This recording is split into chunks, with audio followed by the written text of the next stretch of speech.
Next हम लोग देखते हैं another very very important topic renal system में histology of kidney. Histology of kidney जो है, यहाँ से आपका जो क्वेश्चन है फिजियोलॉजी में, आपके एनाटॉमी में क्वेश्चन आ जाएंगे, शॉर्ट नोट्स में आ सकता है एंड कॉम्पिटिटिव एग्जाम में यहाँ से क्वेश्चन आ सकता है। और बेसिक आपकी यहाँ से क्लिनिकली भी आपकी स्ट्रांग होगी, क्योंकि यहाँ पर आपको जो हिस्टोलॉजी बताई जाएगी उसमें आपकी जो क्लिनिकली कॉन्सेप्ट्स होते हैं वो आपके इम्प्रूव होंगे। प्रैक्टिस ऑफ मेडिसिन के अकॉर्डिंग बात करें तो हम, ठीक है, and surgical point of view से भी आपको यहाँ पर कॉन्सेप्ट्स क्लियर होंगे। तो ये जो है हिस्टोलॉजी ऑफ किडनी की हम बात करते हैं। किडनी की हिस्टोलॉजी क्या है, ठीक है। तो हम बात करें, किडनी जो है वो दो मेन पार्ट से या दो मेन रीजन से मिलके बनी होती है। इसमें जो पहला पार्ट होता है, फर्स्ट हम बोलेंगे कॉर्टेक्स, और दूसरा होता है मेडुला। ठीक है, दो पार्ट से मिलके बनी होती है। पहला है कॉर्टेक्स और दूसरा है मेडुला। यदि हम कॉर्टेक्स की बात करते हैं तो वो आउटर रीजन होता है, और मेडुला की बात करते हैं तो ये इनर रीजन होता है। कॉम्पिटिटिव एग्जाम में क्वेश्चन आ सकता है, कितने पार्ट से मिलकर बनी होती है? दो रीजन से मिलकर बनी होती है, कॉर्टेक्स एंड मेडुला। कॉर्टेक्स कौन सा पार्ट है? आउटर रीजन है किडनी का, और इनर जो रीजन है वो होता है मेडुला। ठीक है, आगे बात करते हैं। किडनी की यदि हम फंक्शनल यूनिट की बात करेंगे तो वो उसका नाम होता है नेफ्रॉन। ये भी एग्जाम में क्वेश्चन आता ही आता है कॉम्पिटिटिव एग्जाम में। फंक्शनल यूनिट ऑफ किडनी जिसका नाम होता है नेफ्रॉन। और ये जो नेफ्रॉन होता है, इनके काम क्या होता है? फिल्ट्रेशन करने का, रीएब्जॉर्प्शन करने का एंड सिक्रीशन करने का। तो ये हमारे ब्लड को फिल्टर करती है और टॉक्सिक सब्सटेंस को फिल्टर करके बाहर निकालने में, एक्सक्रीट आउट करने में हेल्प करती है। रीअब्जॉर्प्शन करती है वाटर्स का, मिनरल्स का, आयंस का, एंड सिक्रीशन करती है इंपॉर्टेंट टाइप के हार्मोन्स को सिक्रीट करती है, और जो हमारी बॉडी के रेगुलेटरी मैकेनिज्म के लिए बहुत अधिक जरूरी होते हैं। ठीक है, तो फंडामेंटल यूनिट कौन है, सॉरी फंक्शनल यूनिट कौन है? नेफ्रॉन है, जिसका काम ये होता है। ठीक है, अब हम पहले बात करते हैं रीनल कॉर्टेक्स। रीनल कॉर्टेक्स जो पार्ट होता है, रीनल कॉर्टेक्स जो रीजन होता है किडनी का, पहला जो होता है ये आउटर मोस्ट रीजन होता है। ठीक है, और जो रीनल कॉर्टेक्स है वहाँ पर एग्जैक्टली उसका कंटेंट हम बात, रीनल कॉर्टेक्स में क्या होता है? रीनल कार्पस्कल होता है, रीनल कार्पस्कल। ठीक है, मोस्ट इंपॉर्टेंट याद रखना है, रीनल कार्पस्कल की हम बात कर रहे हैं। दैट मीन्स ये कहाँ पर है, ये किसका पार्ट है, ये किसका कंटेंट है? ये है आपका रीनल कॉर्टेक्स का है। इससे मिलीपीजियन कार्पस्कल भी बोलते हैं। एग्जाम में आ जाता है क्वेश्चन। अभी जो रीनल कार्पस्कल जो है, जो कंटेंट किसका है? रीनल कॉर्टेक्स का जो है, जो आउटर मोस्ट पार्ट होता है किडनी का, इसमें पाया जाता है। पहला जो पार्ट होता है वो होता है ग्लोमेरुलस। पहला इसमें क्या है?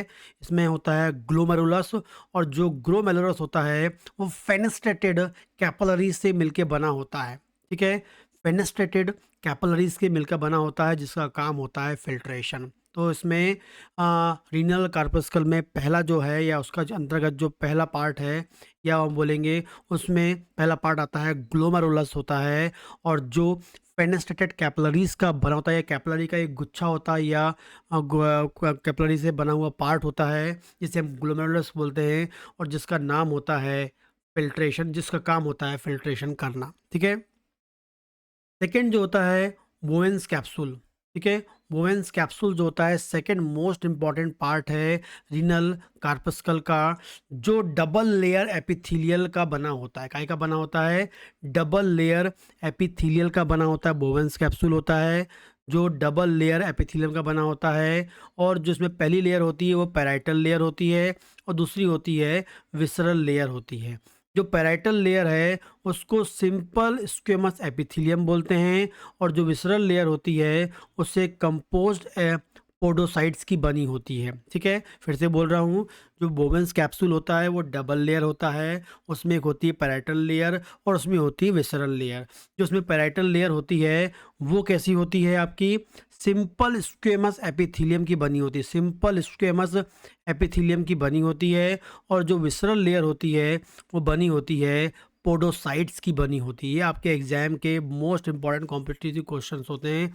पोडोसाइट्स मतलब विसरल लेयर को फॉर्म करने वाली, simple squamous epithelium, that means ये पैराइटल सेल्स को फॉर्म करने वाली होती है। जो पोडोसाइट्स होती हैं वह स्पेशलाइज्ड सेल होती हैं, स्पेशलाइज्ड सेल्स होती हैं, जिसमें फूड प्रोसेसेस होते हैं, जिसे हम बोलते हैं पेडिकल्स। पेडिकल्स में पाए जाते हैं, स्पेशलाइज्ड सेल्स होती हैं। और जिसमें पेडिकल्स पाए जाते हैं, इसमें फूड प्रोसेस पाए जाते हैं, और जिसका काम होता है फिल्ट्रेशन स्लाइड्स को बनाना। फिल्ट्रेशन स्लाइड्स को बनाना इंपॉर्टेंट क्वेश्चन है। किडनी के अंदर जो फिल्ट्रेशन स्लाइड्स हैं वो किससे बनती है? विसरल लेयर से बनती है, पोडोसाइट से बनती है। Podocyte special type of cells होती हैं जिसमें फूड प्रोसेस पाए जाते हैं या पेडिकल्स पाए जाते हैं। ठीक है। तीसरा जो इसके अंदर पार्ट आता है वो होता है आपका प्रॉक्सिमल कॉन्वोल्यूटेड ट्यूब्यूल। जो हम नेफ्रॉन की बात कर रहे थे, नेफ्रॉन का एक पार्ट होता है प्रॉक्सिमल कॉन्वोल्यूटेड ट्यूब्यूल, पीसीटी हम जिसे बोलते हैं, प्रॉक्सिमल कॉन्वोल्यूटेड ट्यूब्यूल या पीसीटी हम बोलते हैं। और ये line by simple cuboidal epithelium with microvilli. ठीक है। इसकी जो लाइनिंग होती है किससे होती है? Simple cuboidal epithelial with microvilli इसकी लाइनिंग होती है। एंड री एब्जॉर्प्शन करता है किसका? वाटर का री एब्जॉर्प्शन करता है, ग्लूकोज का करता है, एमिनो एसिड्स का करता है, इलेक्ट्रोलाइट्स का करता है। क्वेश्चन है, कॉम्पिटिटिव एग्जाम क्वेश्चन है कि जो पीसीटी वो कहाँ पाया जाता है? वो रीनल कॉर्टेक्स वाले पार्ट में पाया जाता है, outer most part of kidney में पाया, आउटर रीजन होता है, रीनल कॉर्टेक्स पार्ट है, वहाँ पर पाया जाता है पीसीटी। पीसीटी का काम क्या होता है? Simple cuboidal epithelial with microwell से कवरिंग होती है, जो वाटर का रीएब्जॉर्प्शन करती है, ग्लूकोज का करती है, एमिनो एसिड्स का करती है, इलेक्ट्रोलाइट्स का करती है। ये आपको याद होना चाहिए। ठीक है। फोर्थ नंबर जो है डीसीटी, डिस्टल कॉन्वोल्यूटेड ट्यूब्यूल जो होता है, ये भी नेफ्रॉन का पार्ट है। ये भी आपके रीनल कॉर्टेक्स वाले पार्ट में या आउटर रीजन में, किडनी के आउटर रीजन में पाया जाता है। Line by simple cuboidal epithelium but fewer microvilli. जैसे पीसीटी था वो भी सिंपल क्यूबॉइडल एपिथेलियम उसमें थी, लेकिन बहुत ज़्यादा माइक्रोविलाई थी। यहाँ पर फ्यू माइक्रोविलाई आपको मिलेंगी। ये सेलेक्टिव आयन का ट्रांसपोर्ट करता है। किसका करता है? सेलेक्टिव आयन का ट्रांसपोर्ट करता है और regulated by aldosterone. Very very important याद रखना है, ये सेलेक्टिव आयन, स्पेसिफिक जो आयन है उनके ट्रांसपोर्ट के लिए होता है डीसीटी। और वो जो सेलेक्टिव आयन का जो ट्रांसपोर्ट हो रहा है वो रेगुलेट कैसे होता है? एल्डोस्टेरोन जो हार्मोन होता है जो एड्रिनल ग्लैंड से निकल के आता है। ठीक है। आगे बात करेंगे हम लोग juxta glomerular apparatus. Juxta glomerular apparatus होता है इसमें, जक्स्टा ग्लोमेरुलर एपरेटस होता है जिसके अंतर्गत मैकुला डेंसा सेल्स आती हैं, जक्स्टा ग्लोमेरुलर सेल्स आती हैं, एक्स्ट्रा ग्लोमेरुलर मिजेंजियल सेल्स आती हैं। ठीक है। तो कौन सी सेल्स है इसमें? मैकुला डेंसा सेल्स आती हैं, एक्स्ट्रा ग्लोमेरुलर सेल्स आती हैं, एंड एक्स्ट्रा ग्लोमेरुलर मिजेंजियल सेल्स इसमें आती हैं। तीन सेल्स जो होती हैं वो मिलके फॉर्म करती हैं जक्स्टा ग्लोमेरुलर एपरेटस। जो मैकुला डेंसा सेल्स होती हैं सेंसिटिव होती हैं सोडियम कंसंट्रेशन के लिए। बहुत ही इंपॉर्टेंटली कॉम्पिटिटिव एग्जाम क्वेश्चन बन जाता है कि जो मैकुला डेंसा सेल्स होती हैं वो कहाँ होती हैं? जक्स्टा ग्लोमेरुलर सेल्स में, और जिसका काम होता है सोडियम कंसंट्रेशन के लिए बहुत अधिक सेंसिटिव होती हैं। दूसरे जो ग्लोमेरुलर जक्स्टा ग्लोमेरुलर सेल्स होती हैं वो सिक्रीट करती हैं renin. Very very important hormone होता है जो रेनिन एंजियोटेंसिन मैकेनिज्म को मेंटेन करता है।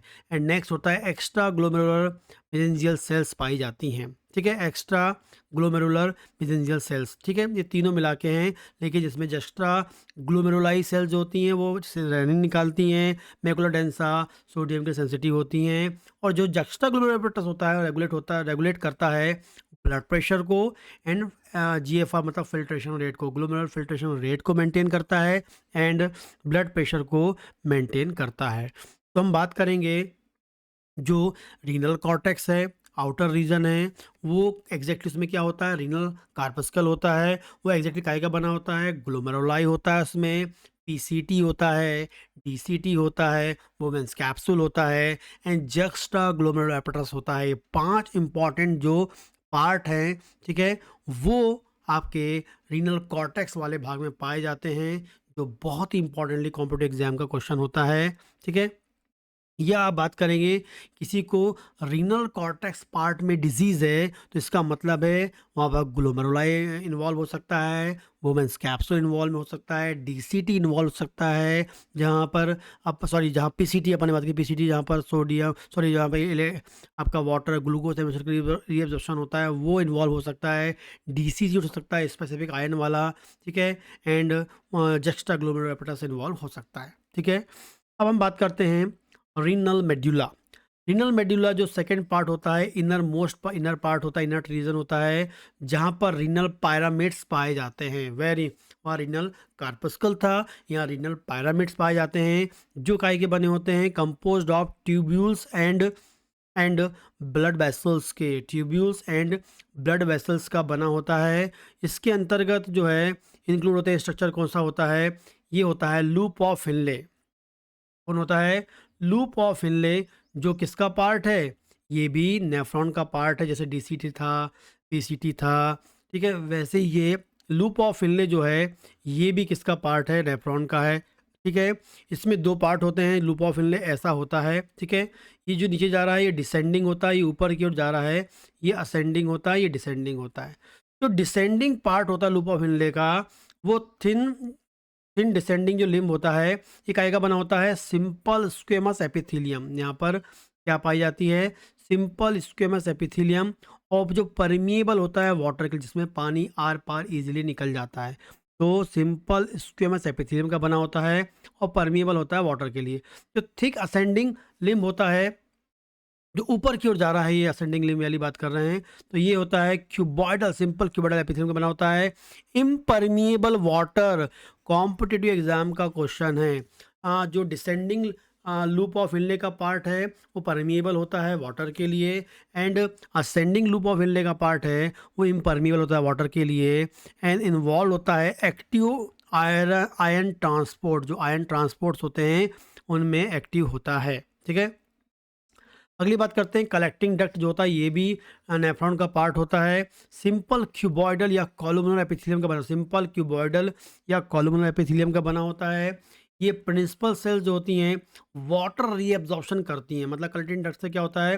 वाटर रीअब्जॉर्प्शन होता है, regulated by ADH, anti diuretic hormone. Anti diuretic hormone जो है उसके द्वारा ये क्या होता है? रेगुलेट होता है।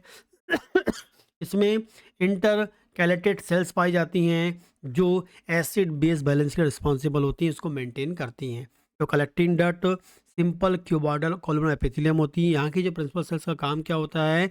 वाटर का रीअब्जॉर्प्शन करना बाय एडीएच। कलेक्टिंग डक्ट की जो सेल्स है किससे कंट्रोल होती हैं? एडीएच, एंटी डायूरेटिक हार्मोन से होती हैं, याद रखना है आपको। इंटरकॉलेटेड डक्ट सेल्स भी होती हैं जो एसिड बेस को कंट्रोल करती हैं, ठीक है। और इसमें नेक्स्ट पाया जाता है वासा रेक्टा। वासा रेक्टा ये कैपिलरी का नेटवर्क होता है, कैपिलरी का गुच्छा होता है। वासा रेक्टा मतलब कैपिलरीज का गुच्छा होता है जो लूप ऑफ हिनले के पैरेलल चलता है। मतलब जैसे लूप ऑफ हिनले ऐसा है तो इसके बिल्कुल साइड में यहाँ पर कैपिलरीज का गुच्छा पाया जाता है। उस कैपिलरी वाले गुच्छे को हम क्या बोलते हैं? वासा रेक्टा बोलते हैं। और ये कैपिलरी का जो गुच्छा होता है, जो वासा रेक्टा होता है, एक इम्पॉर्टेंट मैकेनिज्म को करता है, इसे हम बोलते हैं counter current exchange mechanism. Counter current exchange mechanism के लिए रिस्पॉन्सिबल होता है। यहाँ से भी कॉम्पिटिटिव एग्जाम के बहुत इंपॉर्टेंट क्वेश्चन बन जाते हैं। वासा रेक्टा कैपिलरी नेटवर्क, ठीक है, जो लूप ऑफ इनले के बिल्कुल आजू बाजू चलेगा एंड क्या करेगा? काउंटर करंट एक्सचेंज के लिए रिस्पॉन्सिबल होता है। तो ये आपके हिस्टोलॉजी में हम देख रहे हैं एग्जैक्टली। हमने देखा कि renal cortex and renal medulla. Renal medulla हमने क्या देख लिया? इसमें पायरामिड्स पाए जाते हैं। लूप ऑफ हिनले हमने देख लिया, डीसीटी देख लिया, एंड वासा रेक्टा को हमने देख लिया। ये इस प्रकार से ये सिंपल हिस्टोलॉजी है किडनी की जो आपको आनी चाहिए, और यहाँ से कॉम्पिटिटिव एग्जाम क्वेश्चन भी बन जाते हैं, एनाटॉमी के लिए भी, फिजियोलॉजी के लिए भी, एंड क्लिनिकल कॉन्सेप्ट्स भी आपके यहाँ से जनरेट होते हैं।